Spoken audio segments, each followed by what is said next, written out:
जाएगा, पहले कौन सा पोर्शन किया जाएगा, ऐसे कैसे अटेम्प्ट करें कि पेपर में टाइम कम ना पड़े, अगर पेपर कैसा आएगा, क्या जो पढ़ा है वही आएगा। तो मेरे प्यारे दोस्तों, सारी बातों पे बहुत अच्छे से हम लोग जो है वो बात करेंगे।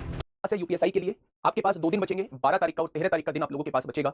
इसमें अगर आप लोगों का जो मन करे वो रिवाइज कर लेना, जो चीज आप लोगों ने पढ़ी हुई है वो रिवीजन कर लेना, जो नोट्स आप लोगों ने बनाए हुए हैं उनका रिवीजन कर लेना, बाकी कुछ पढ़ने की जरूरत नहीं है मेरे प्यारे दोस्त।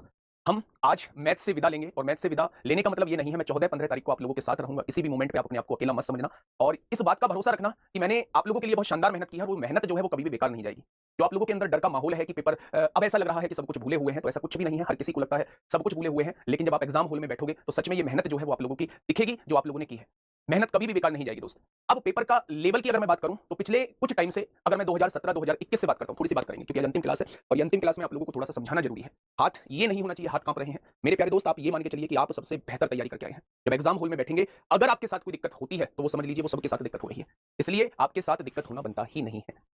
जब आप एग्जाम हॉल में बैठेंगे, जब आप मैथ्स के पोर्शन पे आएंगे, तो आपको मैथ्स के पोर्शन के क्वेश्चंस ऐसे लगेंगे कि मेरे भाई ये सारे क्वेश्चंस मैंने करे हुए हैं।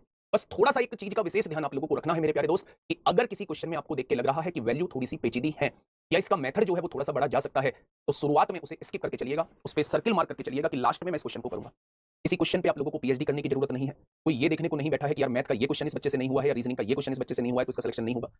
सिलेक्शन मेरे प्यारे दोस्त नंबर ऑफ क्वेश्चन से ज्यादा करने से होंगे। तो अगर किसी क्वेश्चन पे, किसी पर्टिकुलर क्वेश्चन पे आपको लगता है कि ये क्वेश्चन जो है हम लोगों का टाइम वेस्ट करेगा, तो मेरे प्यारे दोस्त ज्यादा टाइम लेगा, तो उसे फिर सर्किल मार्क करके आप लोग लास्ट के लिए रखिएगा।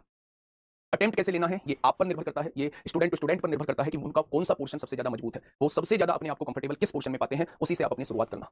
अगर आप मेरी बात करते तो मैं सबसे पहले मैथ से शुरुआत कर रहा होता, क्योंकि मैथ एक ऐसा सब्जेक्ट है, मैथ और रीजनिंग एक ऐसे सब्जेक्ट है मेरे प्यारे भाई, कि जहां से हम लोगों का कॉन्फिडेंस बिल्ड होता है। यहां से हम लोगों का कॉन्फिडेंस बिल्ड होता है, क्योंकि उसमें हमने अगर मेहनत की है तो मेरे प्यारे दोस्त फिर क्वेश्चन बनेंगे, और अगर एक बार क्वेश्चन बनने स्टार्ट हो गए तो मेरे प्यारे दोस्त फिर हमारा कॉन्फिडेंस सातवें आसमान पर होगा।